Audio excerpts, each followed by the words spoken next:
Om Niranjanam Nityam Anantarupam Bhaktanukampa Vigraham Vai Ishavataram Parameshamidhyam Tam Ramakrishnam Shirasha Namamaha. Namaste and greetings to whichever part of the world you are in. We hope that you are keeping well and safe in this global lockdown, unable to travel around, not having the movement of freedom and doing things that you usually do. But it's also an opportunity for us to take advantage of this to explore ourselves, reflect on our life, and we invite you to exploring your own inner space, not the outer space. So this is going to be a series of talks on the subject mind management techniques, and through these talks I would like to share some ideas, not necessarily spiritual at the spiritual level, by which I mean talking about liberation and freedom and God realization, but more about managing the mind itself. What is the mind? What are the contents of the mind? What are the powers of the mind? How do we empower ourselves to have greater control of the mind? How to maintain that poise and balance? How to develop those powers through which we can make the right decisions at the right time? Such practical, useful knowledge and techniques I would like to explore and share with you. And hopefully we would like to then put this together in some form, in a more structured form that can be then served to people in different situations and different stages of growth. So let us start with trying to understand what the mind is. Having a good knowledge of what the mind is, we all have minds, we can't see it, it's not a physical thing. We have some idea how it functions. We use it every day from morning to evening. When you get up in the morning to the time you go to sleep, we are consciously using that mind, and but not always in control of the mind. So this is sometimes like a wild horse taking us more for a ride than us riding the horse. So how do we develop that capacity to be more in control gradually, systematically? Nothing will happen overnight, but if we are focused and determined, then just like a wild horse can be broken and brought under control, likewise the mind also can become under our control. And then we can really enjoy this ride through this life, because this is the horse we are all riding. So let us understand explore what this mind is. Mind is a tool that we have. The first thing that we have to understand, we are not the mind. We are something else, and we use the mind as a tool through which we explore or interact with the outside world. We receive whatever the world has to offer to us in terms of perception, knowledge, and we also dish out to the world or react to the world or respond to the world through the mind. So the instruments of knowledge, we said through the mind we manage knowledge, explore knowledge, create knowledge, receive knowledge. Let us explore that process, how that happens. So we have these 5 sense organs of knowledge we call jnana indriya, through which we interact with the world, through which we perceive things of the world. And that happens in the waking state of the mind. So there are 3 states of the mind. The waking state is called the Jagrat Avastha, when we are awake to the world, conscious of the things around us. But the same mind again sometimes shifts to another level when it's in a dream state, Swapna Avastha. In that state, compared to the waking, is that even though all those things are around us, we do not perceive them through the sense organs anymore. Somehow they have been all shut up. So to say, things are there, ears are there, but you're not hearing through them. The eyes are there, but you're not seeing through them. But you are perceiving dream state, swapna avastha.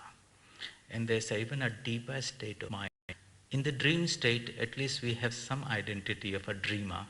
We are doing things, crazy things, traveling around the world, eating, drinking, flying. All those things are happening. We have an identity.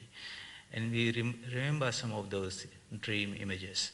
But in the deep state, deep sleep, we have no idea of whether we are young or old, male or female, whatever. It's an all identities are sort of put away. Yet we exist, because when we come out of that, we have some sense of that experience and we say, I slept well, I'm rested. So there is this I sense that becomes identified with all these three levels. So the lowest or the waking state is there, Jagrata Avastha, then dream state, Swapna Avastha, and the deep state is the Sushupti. Beyond that is another state which is called the fourth state compared to these three. And that is in Sanskrit is called the Turiya state, Turiya Avastha, or the super-conscious state. And that is not accessible to most of us. We unconsciously shuttle through the conscious, the waking, the dream, and the deep sleep day in, day out. Spiritual practice is really trying to have access to that superconscious state, which permeates and supports the other three. So in the waking state, let's explore, because that's something we are all experiencing. We see various things, okay? I see a chair, I see some people.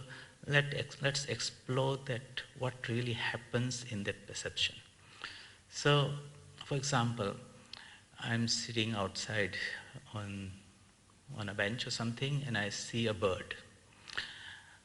Okay, I see the bird because there is light. In the dark night, I don't see the bird.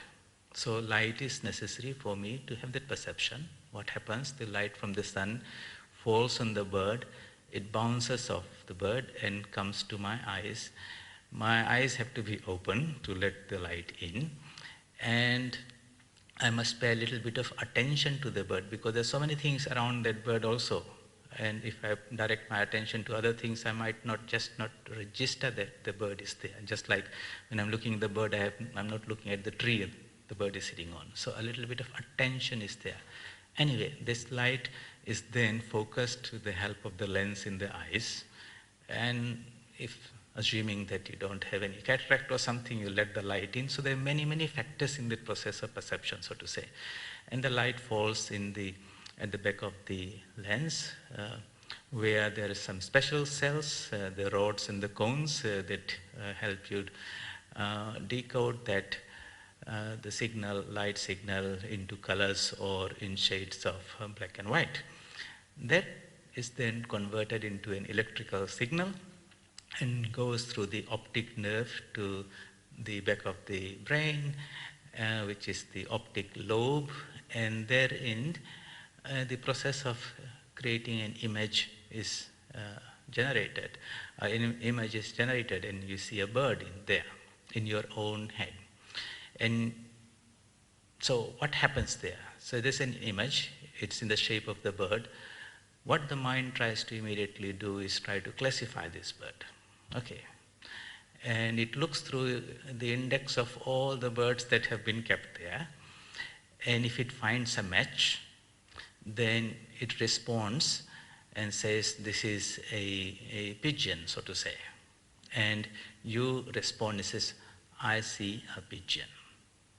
Now, that is happening in a very fast split second and is constantly being bombarded by the signal that is coming. So let us look at it from a science point of view. Light that came from the sun is a form of energy, vibrations. It comes and falls on that bird. And the whole spectrum of so many colors that are there in the white light that falls on the bird, some are absorbed by the bird and some are reflected by the bird. whatever is reflected comes and lands on our eyes. So what we receive is a spectrum of light energies. That light energy is converted into an electrical energy that travels along the optic nerve to the back of the brain, and there it creates an image of a particular shape and form. Okay, there are various theories of how does the brain work, and one of the nice ones is that it is a holographic. It's like a hologram.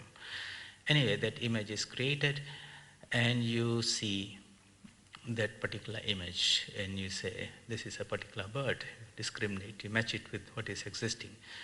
If, for example, a new bird comes in there on the same branch and sits, but you have never seen that particular bird, you do not know about it.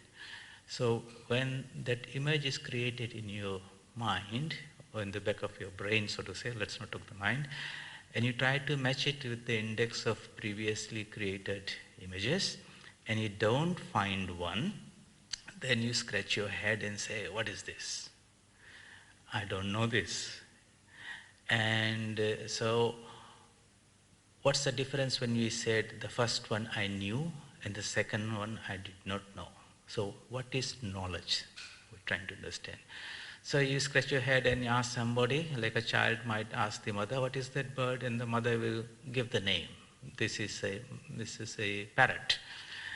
And what the child then does is, in the filing of the information in his mind, he puts the form of the parrot and indexes it with a label with the word parrot and how it's pronounced and all those type of things. You might even get the spelling and all those things right. And then he will say, I've got it, I know it. So throughout the day, from childhood as we grow, constantly, not only through the eyes but through the ears, we hear certain words. The words create a vibration of a sound or something in our mind, and we attach a meaning to that. And likewise, through the five sense organs, through the eyes, through the ears, through the nose, through the skin, and the tongue, we are interacting with the external world. These are our five organs of knowledge, senses of knowledge.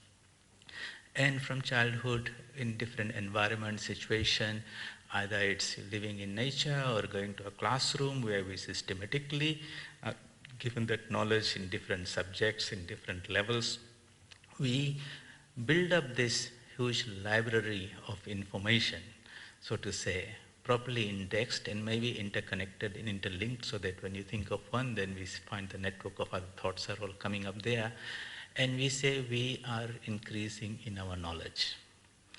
So when we say I know something, what is it that you really know? Okay. Is it you really know the thing, or you know the content of our mind that is part of your internal storage, so to say? So if we think very clearly now, if I see a person out there, or yes, and I observe the various features, the complexion, the gender, the age, and maybe I talk to that person, you're taking in different types of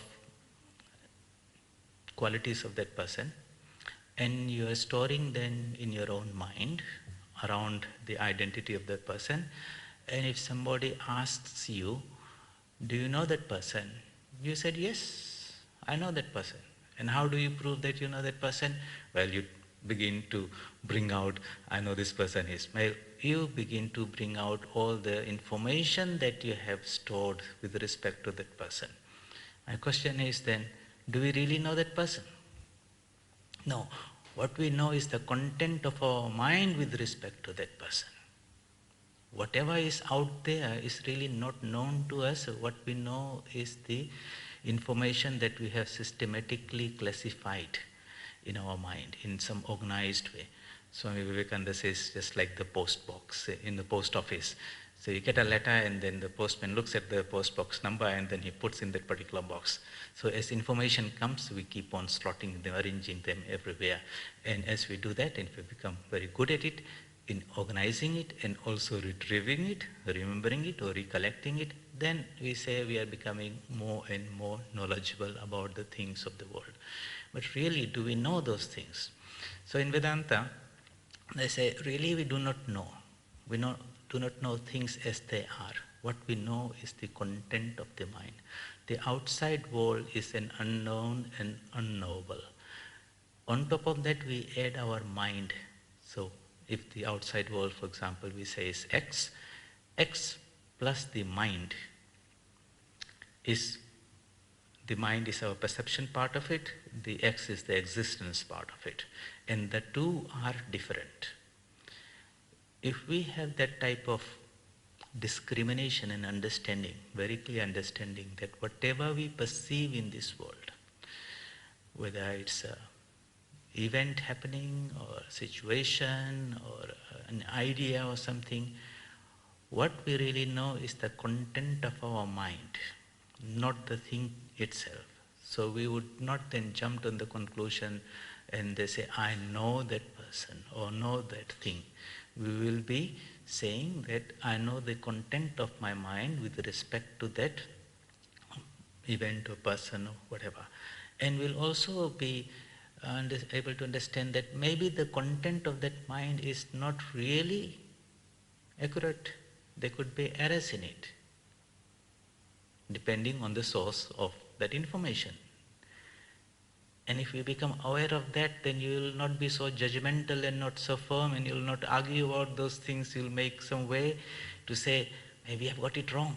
And that another person has seen the same thing, but because of their experience and interpretation, they have also picked up, and if we, in his picture of the way that person has collected the information would be different. Now we are beginning to argue and having a debate and having all those things because we don't agree on how we have interpreted the data. It's very interesting how we understand the psychology of the mind, and the moment we have that knowledge, immediately we can step back and say, okay, we're wasting so much time in arguing and trying to convince each other because we are just differently constituted. Maybe I should try to see how the other person has interpreted it and not try to force my interpretation on the other person. So become a good listener than trying to argue and push your idea to the other person. These are some practical applications there, and we are doing that using this mind.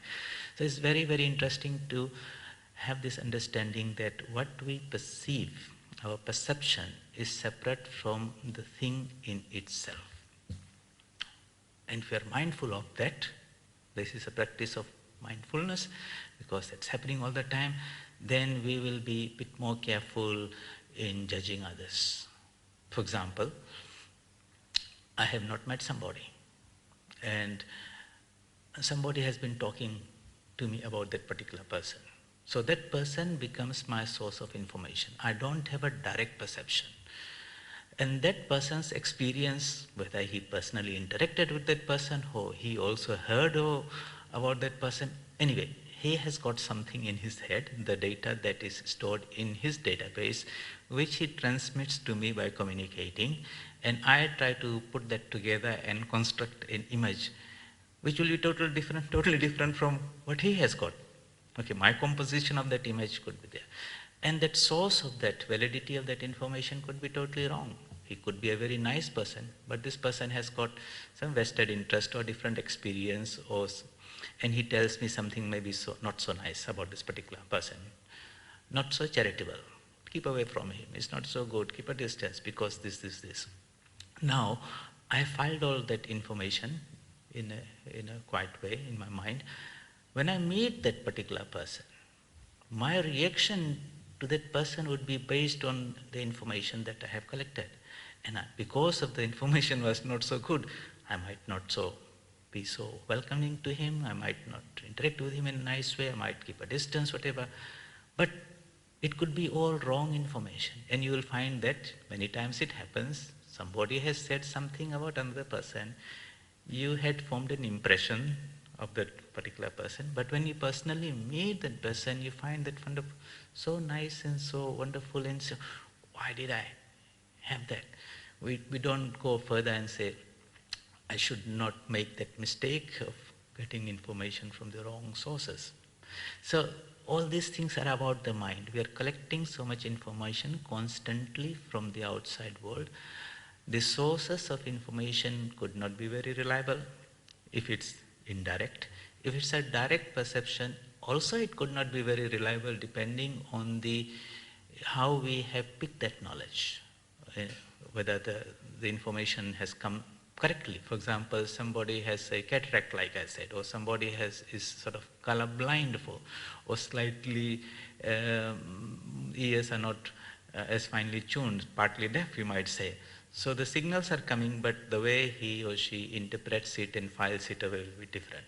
So there could be a defect in the processing or the signal that's coming, insufficient light, it's in the evening and I can't see properly. It could be a defect with the sense organ instruments.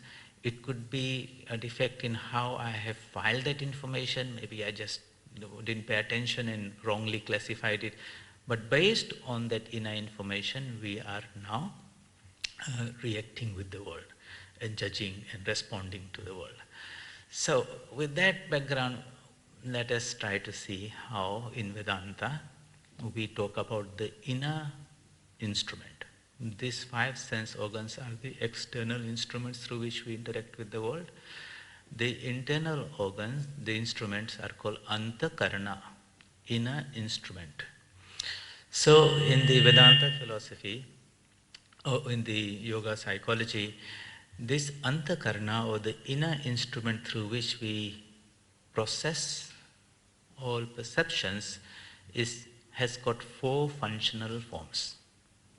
Okay, and I will try to explain to you these aspects of the inner organ, what we call really the mind. We are entering into the mind space, so to say. This idea of a space is very interesting, and in Vedanta there are 3 levels of space. The physical space in which we live, we perceive all things, is called Maha Akasha, elemental space in which things exist. Things are boundaries and objects which our mind has decided. We'll call that a chair, this is a table, that's a person. That's how we play with those ideas inside. There's an object and there's a name inside, an image inside. So we are familiar with this space in which, right from a virus, a bacteria, to planets and galaxies exist. But finer than this is what is called the Chitta Akasha. Chitta means mind, mind space. And the contents of the mind space are thoughts and ideas. It's populated with those things, so to say. And it's teeming with all types of things, just like we've got all varieties of physical objects around us, which are not static but moving and dynamic and all that. The mental space is teeming with even more things, so to say, with all types of thoughts and ideas are flowing in and out. It's a very, very interesting way of looking at it. You see, just like this physical space has got different levels of it. You might be in the physical ground. You can be at 20-meter height, you can be at a 50-meter height or 1,000-meter height. And your perception of things will change depending on at what level you are. On the ground level, you see a blade of grass. From 20 meters, you don't see that. But the tree is still big. But from a kilometer high, the tree, and it's not much difference between the grass and the tree itself.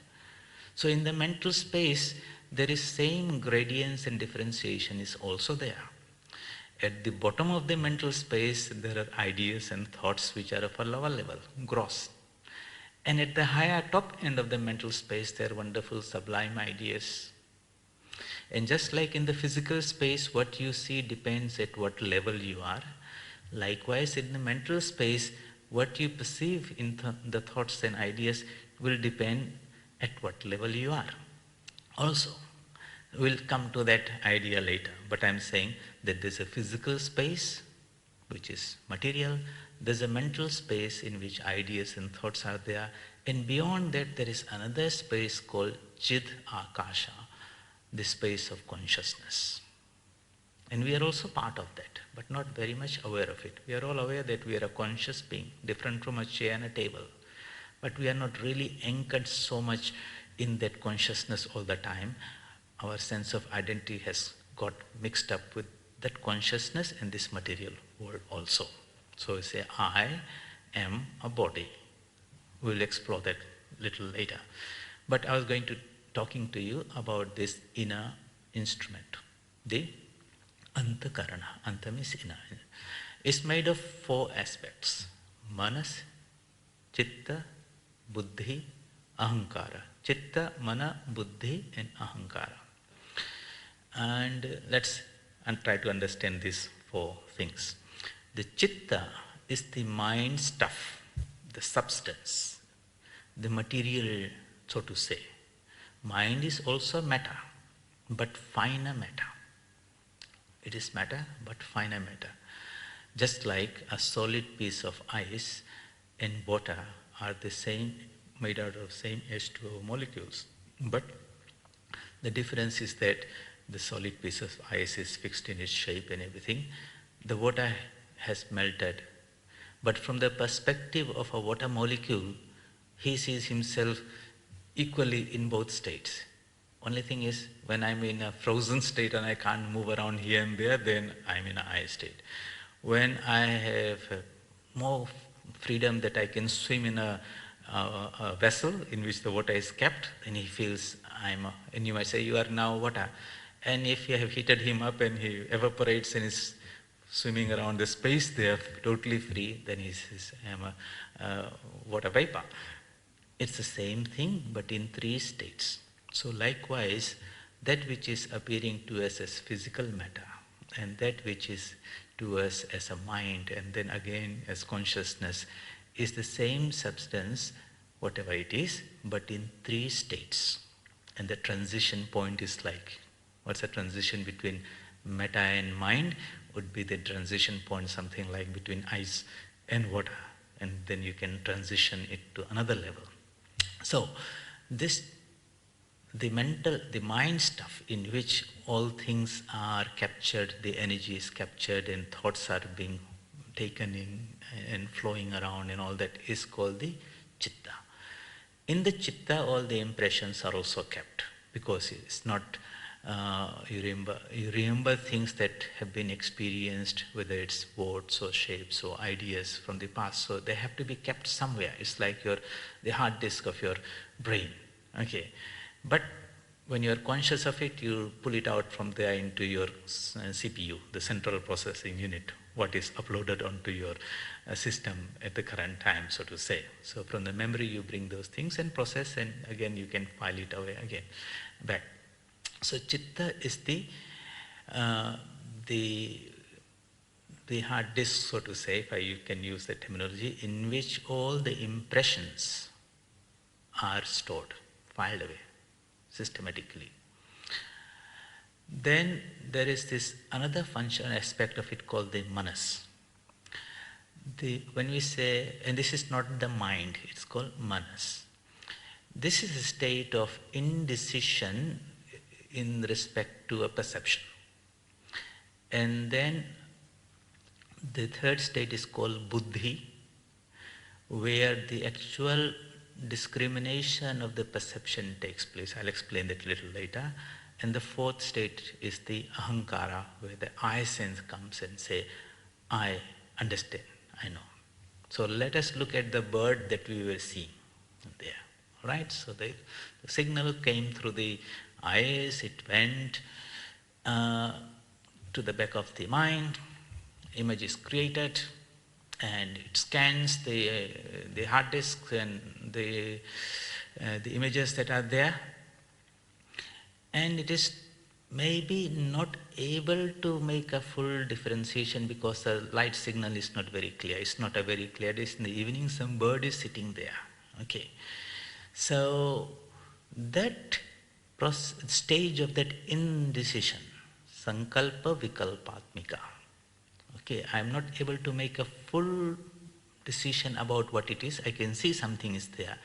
That is called the manas. Okay.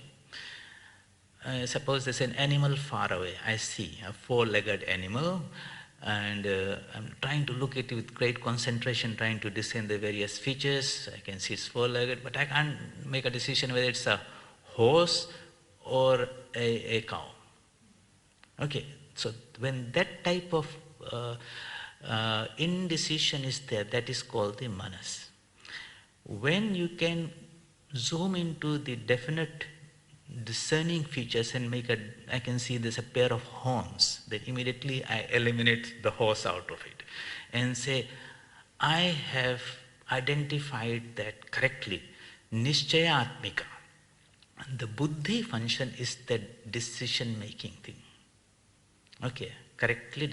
And then the I sense jumps, I have seen a horse. That all happens so fast, constantly.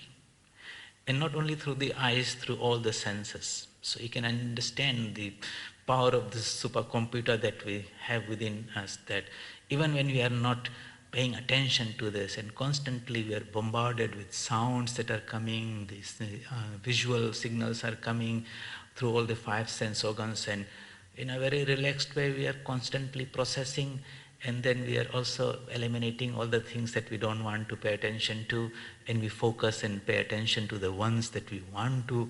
That faculty of the mind is also there. Otherwise you'll be overwhelmed by that amount of information that's been constantly coming to us. So these four functions, okay, manas, chitta, man, buddhi, ahankara. These are the functions or the processes that happen in the process of perception. And again, depending on the person, what type of information has been stored. Okay, when new signal comes, new ideas come, new thoughts come, then can we immediately understand something? So when we say, I know something, I understand something, a teacher is trying to make somebody understand or transfer knowledge into something. If we understand the psychology of what is happening in there, then our approach of teaching and learning and interacting and all that will be totally different. Then thinking that the mind of a child is really, an empty vessel in which we are pouring information, and we'll retrieve and check that out in an examination. And through our education process, we have put so much information and knowledge there. Maybe we've not taught them how to process it also. Those are important things also. And that person has become so knowledgeable. And if he knows various types of streams or disciplines of knowledge, then you can have this is MD, PhD, this, showing that we know so many things. But as we understand, right in the beginning we said, we don't know anything. We know the content of our mind with respect to all those things, not the things in themselves, so to say, in their essence. The qualities we know, not the thing in themselves. So this chitta, mana, buddhi, ahankara, this instrument that we have is the tool that we use. And like I said right in the beginning, we are not the mind. We as conscious beings are something different from the mind. The mind is an instrument and a tool with which we use to interact with the outside world. How we understand this mind, how it functions, how we can train it to be healthy and strong in all its respects, we'll talk about that a little later. If we paid a little bit more attention to those things, then we empower ourselves with a very powerful tool with which we can access information, process the knowledge, make the decision, and then we not only receive things, because we also transmit things out also, how we are affected by it, how we are infected by it, what we transmit out to the world, whether it's positive or negative. It becomes a whole different game. But we are empowered with that knowledge, and we use this tool in a good, positive way for our good and for the good of others. So this chitta, in which impressions are kept. How does this happen? How does memory get stored somewhere? So let's have a look at that idea. Then we'll explore a few others. Imagine there's a lake. We call it the mind lake, the Chitta lake. Early in the morning, you're in the countryside, okay, and there's no wind, it's all very, very calm and peaceful. You go and sit on the bank of that little pond, and invariably, after seeing it's all nice, what will you do? You'll pick up a pebble and throw in there. You have a tendency to disturb the peace around. So, you'll throw a pebble and see what happens. And you see that when the pebble hits the surface of the water, it sends out concentric circles and it spreads out, and after a few seconds the pebbles, the waves are still there, but they have become so fine that you don't see the shapes anymore. It's not that they're not there, it just becomes so fine. And then more or less eyes are not able to see things, everything has just gone back to its normal state. That's what happened on the conscious mind level, so to say. I saw these things happening there. But the impact of that little pebble hitting the surface of that water creates some shock waves, so to say. And that shock waves travel down to the bottom of that little lake or pond and disturbs the very soft clay that is there into creates a little disturbance. That disturbance in that solid phase remains there. That is, it left an impression. That's what we say, it left an impression. And that impression has the capacity at some other time to bounce back from the base and come back to the surface and disturb the surface again in the same way it was done when the stone hit it, so to say. And then you say, I had collected those impressions at the bottom of mind, in my subconscious mind, in my chitta, and now I have recollected them. So I say, I remember them.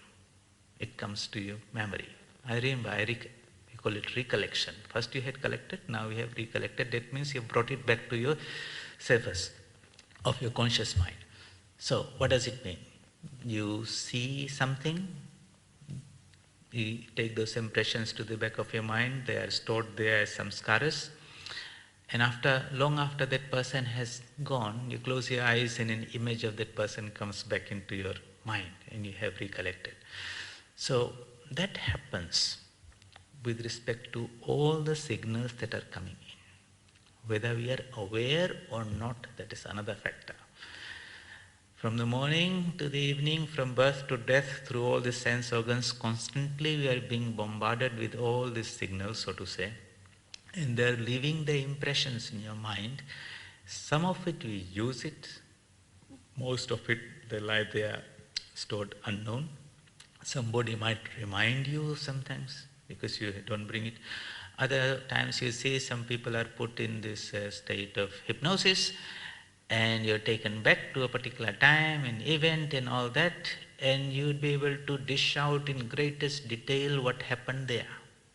That if you try to remember consciously, you would not know, but what was happening long time ago, that means whether we remember them or not, they are stored in our mind. Okay, and they can come up at an undesirable time and either have a good impact or bad impact. So the sum total of all the impressions that we have collected through our interaction with the world, knowingly or unknowingly, are stored in our chitta. And if the overall resultant is good and positive, we'll talk about what is good and what is positive in a more ethical sense later. Whatever is the resultant is, if the overall resultant is positive, we say that person is good. That person has a good character. Character is the sum total of all impressions that we have collected into our mind, and it just doesn't sit down there, but it has the power to influence how we look at the world, how we interact with the world. So when we want to say develop our children and people to have good character, if we understand the psychology that we have to be very, very vigilant in what we feed into the mind through whatever sources, whether we know or not. It's all about mind management, because it's not just mind management doesn't mean you sit down and try to get a jump onto it and have a control of it.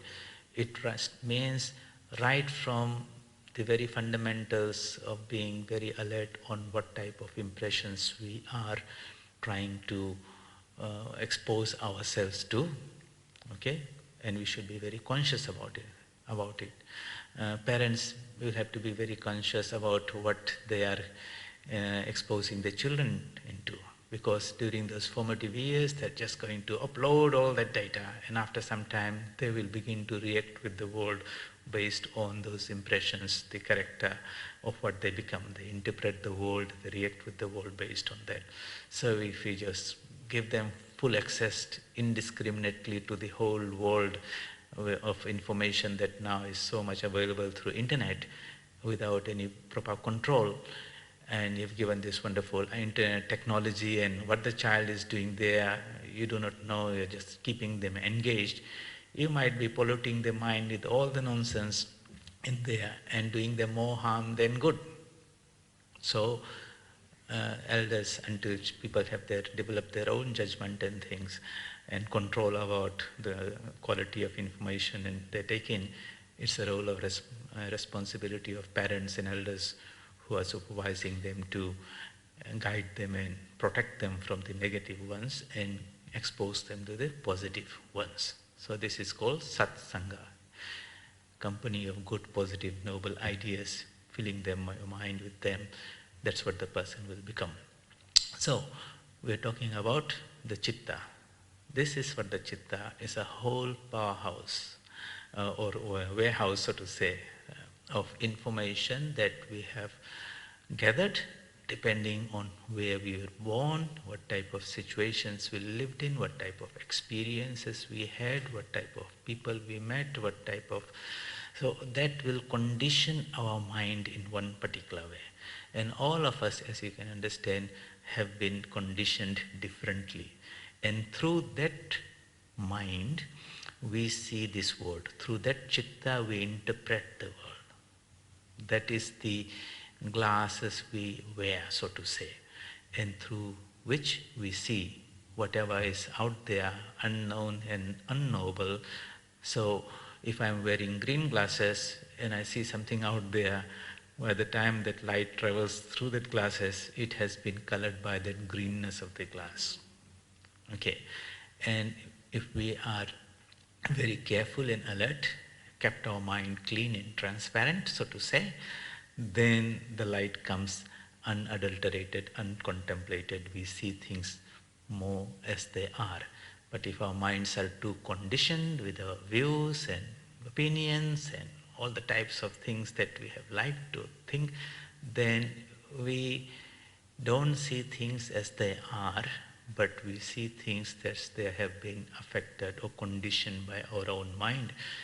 But we don't have that discrimination all the time. So we say, I know it. This is how I understand. And we make our judgment, make our decisions. But the quality of that judgment and decision is not based on accurate, correct information, so to say. So the chitta is the mind stuff. The manas is that stage where we have this indecision that happens inside. We're trying to sort and say whether we know something or not know something. Knowledge, when we say somebody is knowledgeable, is how much of that information or content of the chitta has been put in our hard disk, so to say, how well we have sorted it out and how quickly we can retrieve it. Just like a filing cabinet, you have put different files and they're properly indexed, and somebody says, can you bring out that document? You look at the list of files and know exactly where it has been kept and you pull it out. Compared to another one who didn't do all this filing and indexing, he just kept on pulling something in that cabinet and you say, can you bring that out? And then he's rummaging all over the place trying to pull this out. So likewise, some people are very structured in their thinking and understanding of things. They are very logical and systematic, and they can very quickly retrieve things. It's not just things are kept alone in their own silo, so to say, but after some time the links are established between one and another. So you file certain things in a certain area, and this network of information, that how everything that's contained inside is linked. For example, you see a particular person and you mention that particular person's name, immediately a whole stream of ideas related to that person will begin to come to your mind, because somehow that connection and network is there, and you'll keep on talking about that person because that connection is there. The mind is a very wonderful thing, how it works in there within. The buddhi, so mana, chitta, mana, buddhi. That buddhi is the very interesting component of our mind, and something that we will look into developing.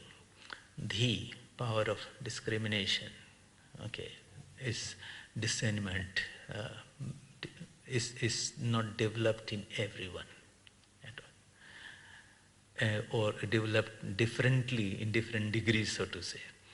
And of course the ahankara, the I sense, that has nothing really to do with this chitta per se, but it is the reflection of that consciousness, the light of consciousness in the mind, so to say. Sri Ramakrishna gives a beautiful example. I'm just trying to give an overall perspective of how the interrelationship is there. He says, imagine there's a pot of water out in the sun, and you look into the pot and you see a reflection of the sun, a round circle shining. So there are three things are there. There is the sun in the sky, there is this pot, there is this water, and in that water there is a reflection. So the gross body is the pot. The water is the mind and intellect. That reflection that we see is the I sense, aham bhava, I am. It's the junction between the consciousness, which is the light, the sun is the source of that light, and matter, which is insentient, which is not opposite to consciousness. This junction, the granthi, the knot, chit, jada, granthi. Chit means consciousness, jada means matter. The granthi is the junction point, the knot. That is the I sense that we have. And is it real? Well, you might say, is the reflection real? Well, it has a semblance of the sun. It looks secular, it looks shining. You don't feel the heat. A child will point to that reflection and say, that's the sun in there, in the water. You say, yes, also.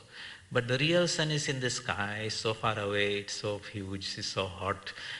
That is the real sun. So the consciousness that we experience as an I sense within us is really that reflection. It is not the real thing. The real thing is the real sun far away with a totally different characteristics. But because of the junction, this identification takes place, and that I sense says, I am this body, I am this mind. It identifies itself with the changes of the body. So it says, I am born, I am growing old, I am elderly, I am becoming old. And when the pot disintegrates, he says, I am dying. Same thing, it identifies with the changes of the mind. The mind has got these thoughts which are like the ripples in the water, and if there might be a happy ripple and there might be a sad ripple, but those are changes happening in the mind. But due to ignorance in that identification, the person says, I am happy. He doesn't say, my mind is happy, my mind is unhappy. That discrimination and detachment is not there, and because of that identification we suffer. We say, I know and I don't know, I am confused, or this clarity.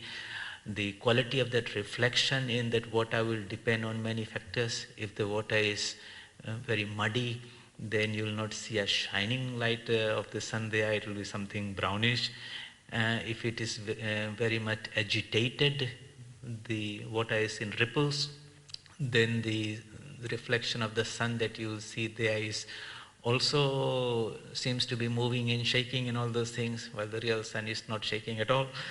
And if it is transparent, so depending on the qualities of the mind, the nature or the state of the mind, the reflection and everything changes. We try to develop that discrimination in that discernment and separate the three, the body and the mind and the consciousness, and know that the ultimate reality is the sun out in the sky. It has nothing to do with this little pot. You can put one pot and have one reflection. You can put 1,000,000 pots and have 1,000,000 reflections. You can braid all the pots. It does not make any difference to the sun in the sky. So from this ultimate point of view, whether there are thousands and millions of beings in this universe or there are no beings, ultimately to the reality, it is just a play. It's not real. That is coming to a spiritual interpretation. This buddhi, this intellect, is something that we want to talk a little bit more about. So maybe we would not be cover that much in today's talk, but we will pursue this. Let us give an introduction to that. The buddhi is the power of discrimination, nischayatmika. It says nischay, definitely. This is what I see. It feels that I know this, but whether you might feel it today it might feel I know this, and tomorrow in the light of more knowledge and information, say, no, I was wrong. Okay, and the decision changes. And so this discrimination, power of discrimination, is has much to do with the quality of decisions that we make. And life is constantly making a decision. It might be a small decision. You get up and say, what do I do? What do I wear? What do I eat? Which route I take to drive to work? At every moment there's a discrimination and decision is there. And it's a powerful tool, If it's alert and wide and make good decisions, you do things in one way, and if it's a little confused and you go round and round in circles, spend so much time, effort and money, and there's not much productivity in the whole day. So this intellect is something to be trained. What can we train in this others? Can we train the manas? Yes, we can organize those thoughts and ideas in a nice way. If the chitta is pure, then you can store information and can retrieve them in a very fast, quick way. Okay, so people have wonderful memories whose minds are pure. The manas is something to be trained. It can be trained where how quickly we can arrive at how clearly it can present the information to the buddhi to make the decision part of it. Okay, that's the inner function. But the most interesting is this buddhi itself, the intellect, what you call, is different from the mind itself. And the difference between people is mostly the difference in their intelligence or the quality of that intellect they have. Okay, we'll find that through systematic training, this intellect can be developed. Just like, systematic exercise, we can develop our physical strength, doing those exercises again and again and again, and you develop all these muscles. Likewise, these capacities of the mind can also be developed through systematic exercises, mental exercises, proper discipline. Systematically you develop those powers of the mind. And of that, this buddhi, the power of discrimination, we find it is not normally very well developed in children. Okay, so they can't decide for themselves, and therefore they require constant supervision of the parents, always being watchful. As they grow into this, from little babies into little children, okay, they go to a kindergarten, always a teacher is there. One teacher is probably looking after 10 children at most, but you're not putting 20 of them. But when they go to primary school, a teacher can supervise, say, 40 or 30 of them. But as they grow through these various stages of life, this buddhi capacity matures and matures. the most turbulent times is the teenage period. So, and that's why we have all these problems with teenagers, because they have not developed that maturity or power of discrimination to have that own proper judgment and all those things. Remember, when we die, we only lose the physical body. The mind persists and re-embodies itself, along with all its samskaras and everything from impressions that were acquired in a previous lifetime. We do not come into this world with a blank slate. All those things are there in the subconscious mind. Through hypnosis and regression and all those things, people are able to go back into previous life and tell many things are there. It is all there. We are not aware of what we have brought in this bundle, impressions and experience from previous lifetime. Few things are coming up here and there, but they're in there. So when you see a little baby, a child, she or he has brought so much of these impressions and things from a previous lifetime. Now in this new environment, they're also taking more into it, and the mind is developing, we say. When we come to this age of the teenage, the early teenage, the body has matured. The mind has matured into a good instrument through which the inner impressions that were stored and brought in are now beginning to find expression. It is like your garden, and inside that there are various types of seeds are there. But when the winter comes, then certain different types of flowers sprout out of there. And when summer comes, another type of variety of summer flowers come in there. But all the seeds are there. They find expression depending on the climate. Likewise, the seeds of actions and reactions and decisions and all those things are in that subconscious mind that we have brought from our previous lifetime. But we give expression to those that are conducive in this age and situation.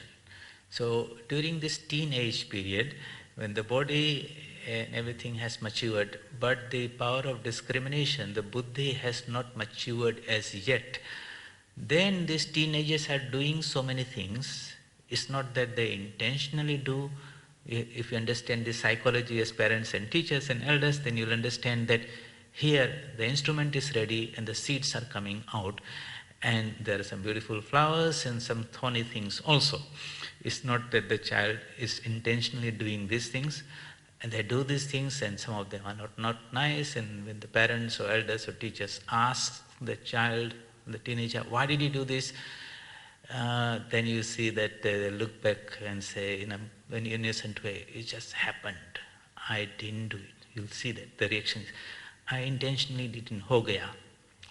So if you understand the psychology of it, then the parents don't react by punishing in this and that, but they try to say, okay, this child that is there, whom I call my son or daughter right now, is a being that has been born many, many times in previous lifetime. In this lifetime, he or she has come in my family. He has brought his whole bundle of experiences and samskaras there, and now some of them are beginning to come up, and that person needs more help and support and understanding rather than me getting angry and punishing them and all those type of things. The whole approach of dealing with people will suddenly change. And what we will do is then you'll try to provide them the right environment so that the positive good samskaras will come and the undesirable ones will remain there. You can't eliminate them, you can't wipe them out, but they will not get an opportunity to rise until they develop their own capacity where the buddhi awakens, the power of discrimination awakens, and you say, now they are grown up, they are matured, they can make the right decisions for themselves, we can step back. In this period, the teenage period, which is the turbulent time, so to say. So this insight into understanding the mind, what it contains, how it has been gathered, how they are influencing our thought process, how much control we have, and how we can develop greater control by a systematic training. These are some interesting topics to discuss. So we have come to the 1 hour talk today. It's midday here, And we will leave the discussion in this series of talks about exploring the inner space, the mind space, so to say, and empowered with some greater insight and knowledge, we reflect and we're more alert to the inner workings of the mind. So we close our eyes, the senses to the outside world, learn how to perceive what is inside, be watchful, don't be judgmental, but empower ourselves with some tools so that we understand things and we have control over that. And be masters of the mind so that we can ride the horse and not be taken for a ride. That would be the idea. And what are those disciplines? Meditation, spiritual disciplines, the power of discrimination, vivek, power of dispassion, vairagya, non-attachment. Those would be the tools that we will try to slowly develop. And empowered with those tools, we then can deal not only with the outside world, that is easier.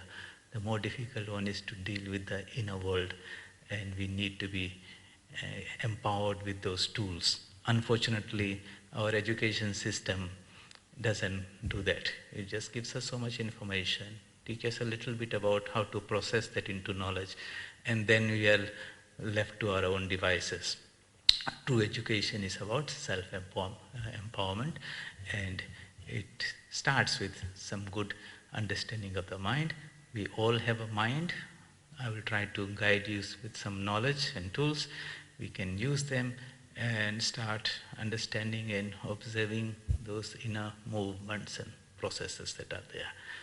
So we'll end there today, and we hope to see you next Sunday at the same time.